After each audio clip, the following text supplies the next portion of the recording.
under the curse.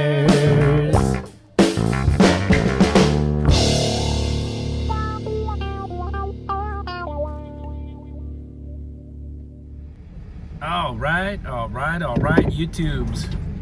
We got a call for an Advantage Glycol chiller. It's on this place where they actually make cold brew coffee. It's kind of a hodgepodge put together system. The chillers are too small for the load, and they usually end up having issues with high head pressure and tripping out, things like that. This time they're telling me they're getting a low pressure alarm. But let's get you out here and we'll take a look at this thing and see what come up. Maybe I'll try and explain to you what's going on and show you the setup here if they'll let me.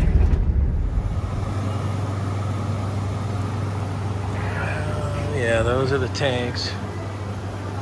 It's going to be this guy here on the left that's off. That's my pump pressure, refrigerant.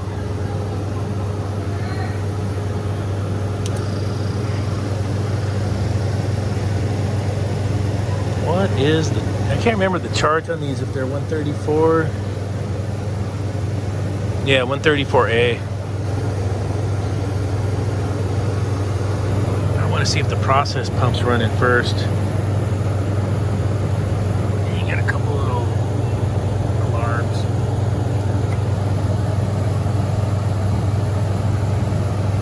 Let me see if the pump's cycling. There's my circ pump. Glycol. Looks like the glycol's low. See the well, no, that's actually the site class. Yeah. So it's in the middle. All right, so this thing's low on charge for sure. And I was already snooping around, and I gave this guy the little finger bang. Look.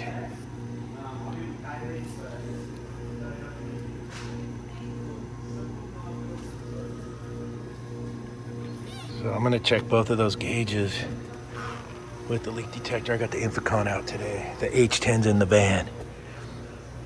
What else? Oh, you're welcome. What do we got over here? More oil down there.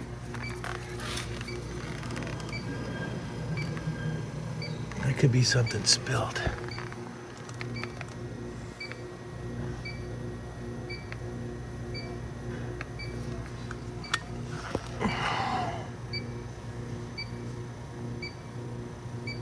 Try and trace it back, see, and then the oil comes there. Oh, I see some down there.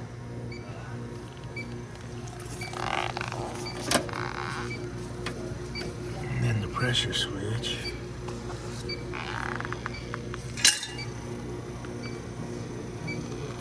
Oh, suction service valve.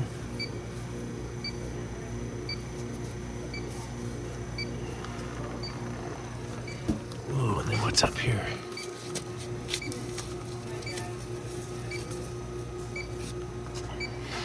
Maybe that suction service valve and the gauges.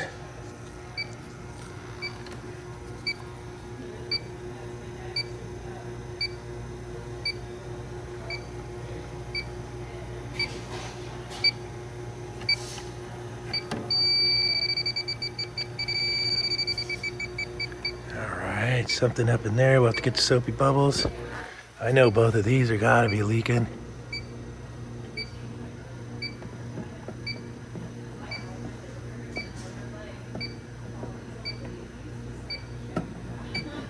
Oh, it's probably the top one leaked and dripped onto the bottom one, huh?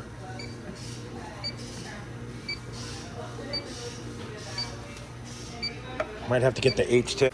Come on, I know there's a leak there. I got oil.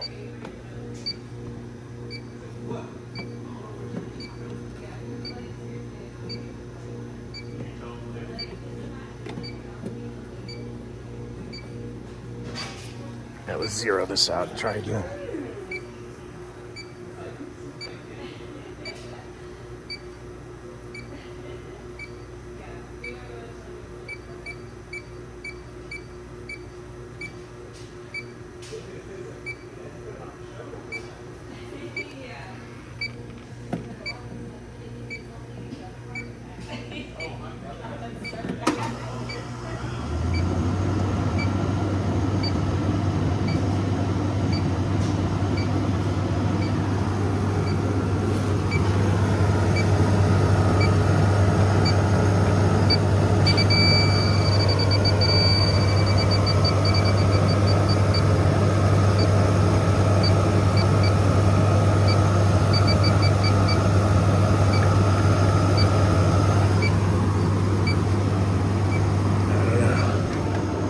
Come on, I know there's a leak right here.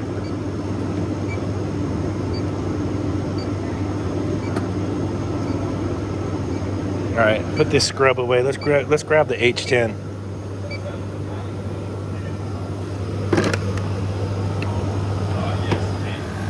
All right, I got the H10 warming up just because the Infocom would not pick up that there's a leak right here.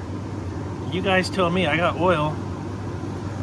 I think this is the leak, and it dripped onto the bottom one. And the Infocom was not picking it up. Now we know that this suction service valve leaks over here. Look at all the oil stain down below. This is a good leaker, and it could just be the Teflon gasket in here. And I don't know if I have a spare valve on my truck or not. I'm gonna take a look, see if I have that valve. If not, I'm gonna have to get one, or if it's just leaking from the gasket up there. But it's pretty rusted.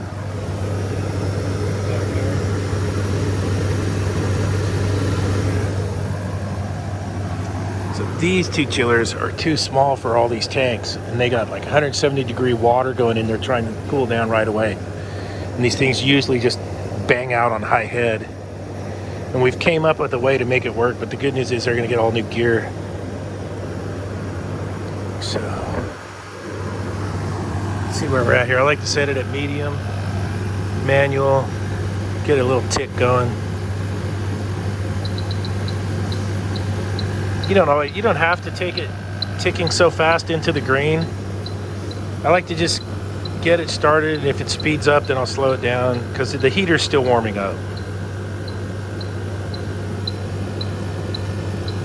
Now, this is the difference between an H10 and that Infocon $400 banger.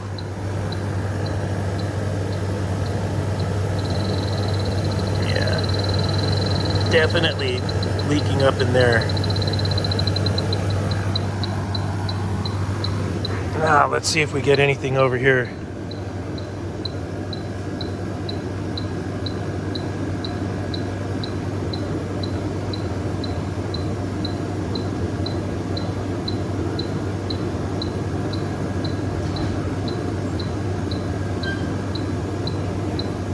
All right, maybe I shouldn't be so mad at the Infocon after all.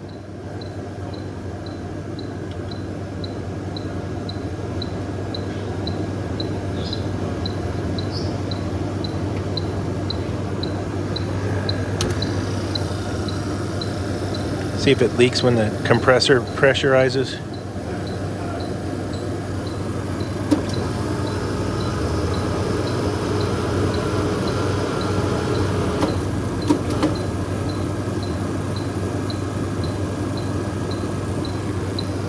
Okay, but I know there's a leak there because it's all oily.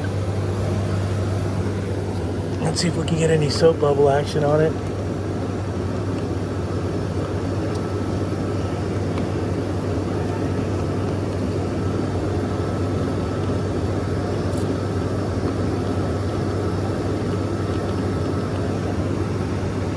We'll let that sit on there for a minute. Look at it getting bubbles on the back end. I didn't think the bottom one was a leaker. I think the top leaked and then dripped onto the bottom one. And let's see where this is leaking.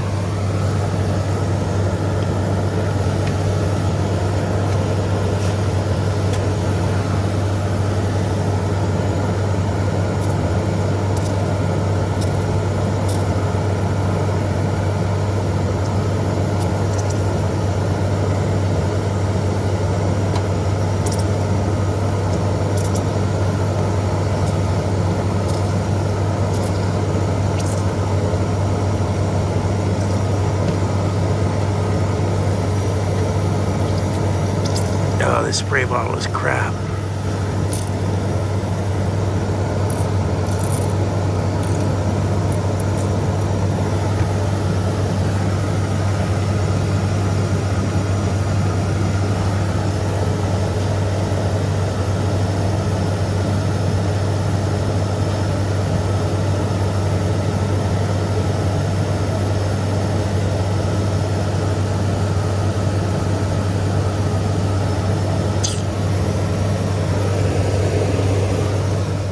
Okay, so that thing's only got like 50 psi static charge in it. I'm gonna add some nitrogen. I need to see the bubbles with my own two eyes where it's leaking at. And I'm gonna pressurize the system with nitrogen. All right, I'm gonna pressurize.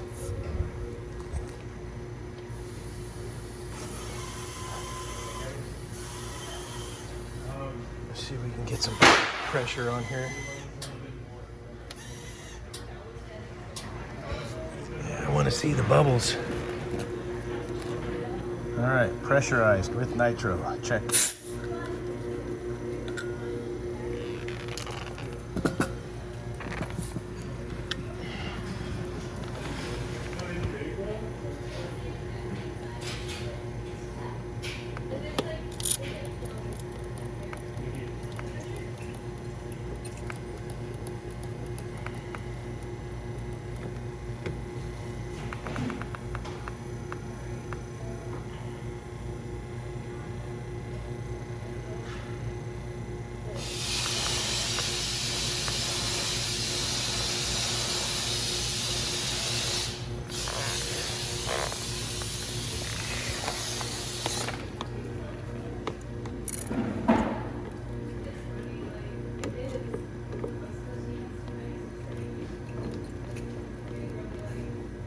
I went ahead and tightened these up already.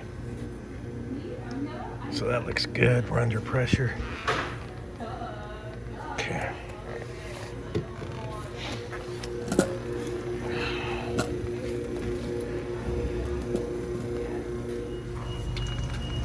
Oh yeah. Right here.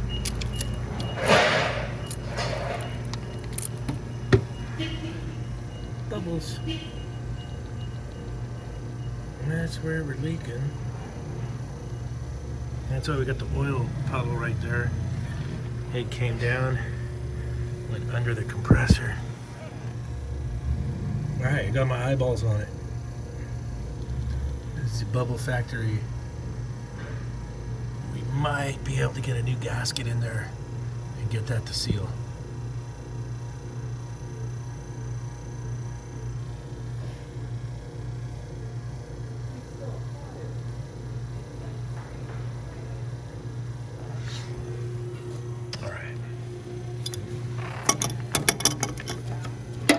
This dude off. Oh, it's super loose. It might not even need a gasket. It might have just needed tightening up. Let's take a look in here. Ooh.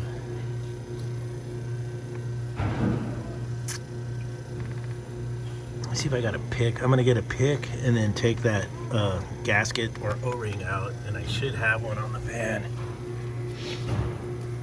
You can buy a kit of those Teflon O-rings at the parts house, and I'll have all the sizes, and it comes in a little plastic container. And I know I should have some of those on the truck. Do a little house cleaning while I'm down here real quick.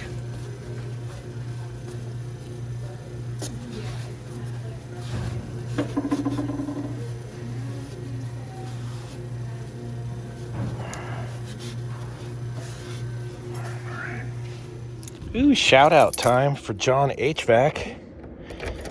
John actually sent me these pics years ago. He probably remembers that. He's a good dude. All right. This is small van living right here. Just got to move stuff to get to the little, get to your drawers and doors.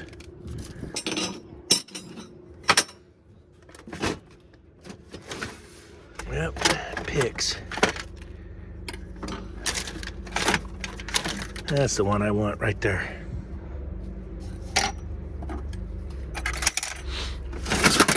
John HVAC pick set.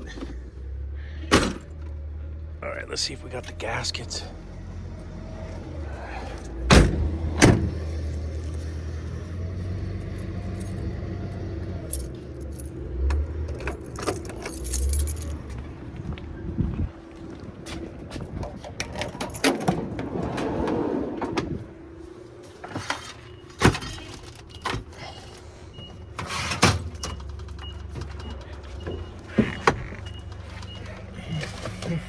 Oh yeah, I got that one.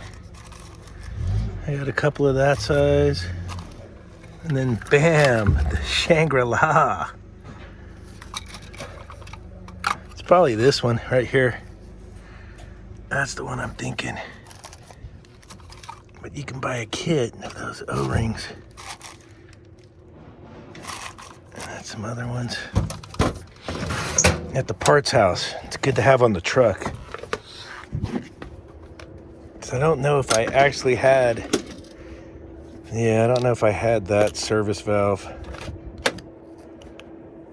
I think this one's the next smaller size down. I would have had to order that one. Let's see if I grab the right gasket. Let's get in there.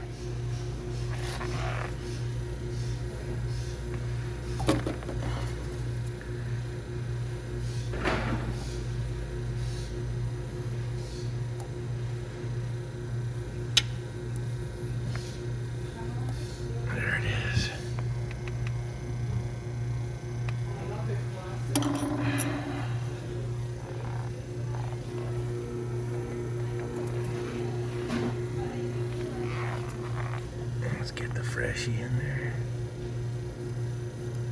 Freshie Teflon O-ring for the Rotolock.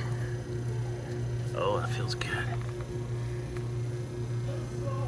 Gasket's changed out. Let's pressurize it and see if we can pass a pressure test.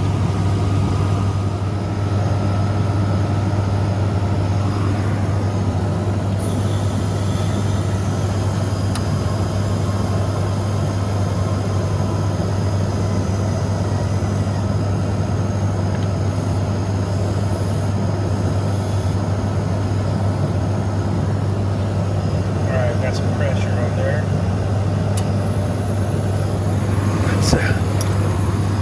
Let's see how we're looking.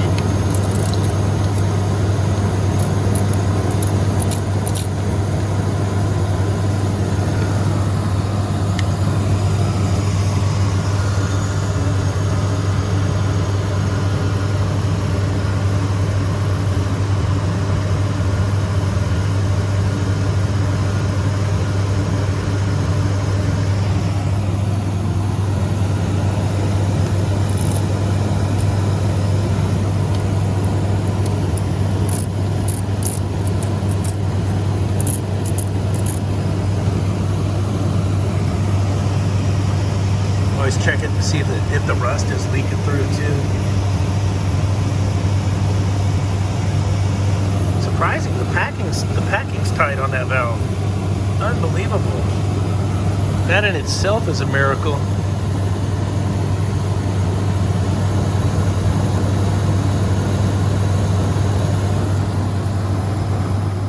Here's the old O-ring. You see a big lip on it.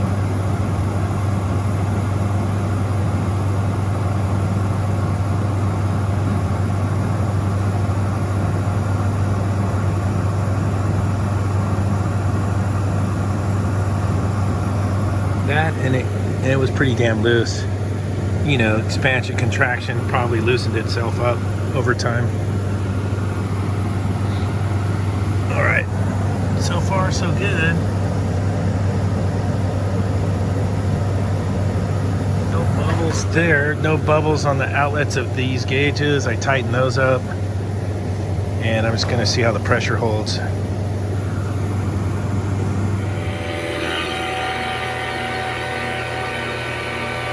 All right, we got our dryer changed out after we passed. So we passed the pressure test. Dryer's changed out.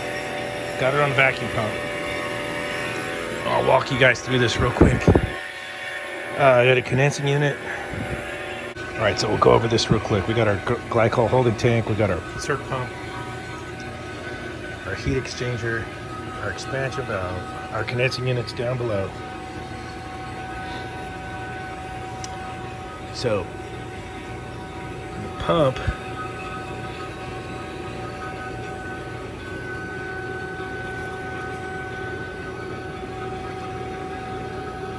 the pump's going to pull off the bottom of the tank. If I can get it over here. We're going to pull off the bottom of the tank into the pump out through the heat exchanger. It's getting cooled from our refrigeration unit, pumping out to the tank, back from the tank,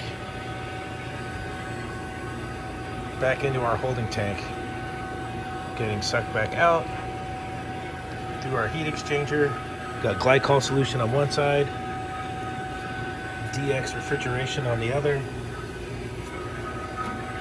And we're cooling our glycol right here, removing the heat from out of that tank. And that's what we're doing. And then it has its controls built in here. Basic high pressure, low pressure cutoff. You can set your TPMs right here. Let's see, everything's good and rusted. And let's see, they did tell us, I didn't know which size gasket, so I grabbed a couple off the truck. So 2 pounds, 2.6 pounds is our charge. What you'll find on these chillers is it's a special power head, pressure limiting. So you'll see it's a 1.5 ton CP60. And it's trying to keep the load down when you're going out and this thing's full of like 170 degree water or more inside the tank and you got a big load on it. It's trying to save your compressor by limiting your evaporator pressure, how high it can go. So you can't just throw stock TXV in these little chillers. You need to go OEM. And you'll find these things used on all kinds. I've seen them used on plastic manufacturing, making beers, making tea, coffee, all kinds of stuff.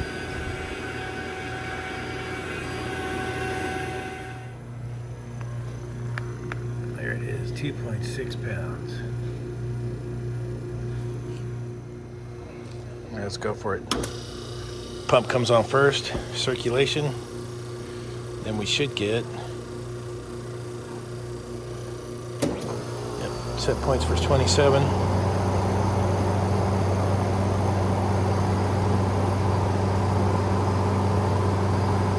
Let it run for a bit and then we'll check our sight glass.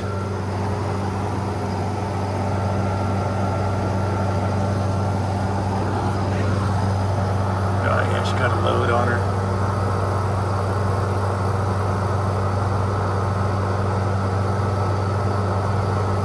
You watch it.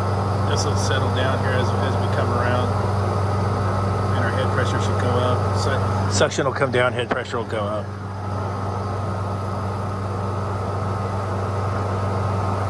And our glycol's at 68.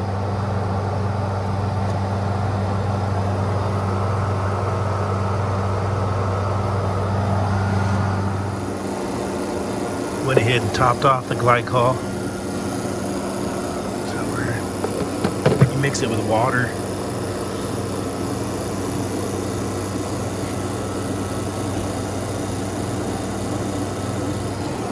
Let's see. 63.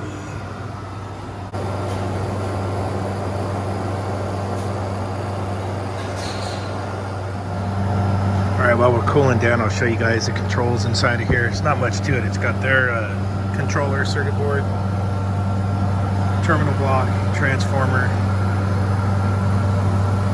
and that's pretty much it. Got your sensors.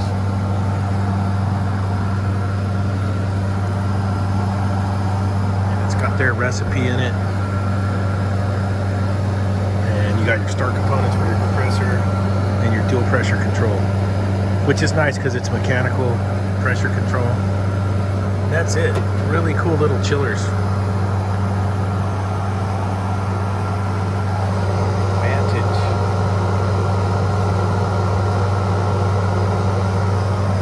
They're coming down the mountain. All right, that's going to do it for the little Advantage chiller call.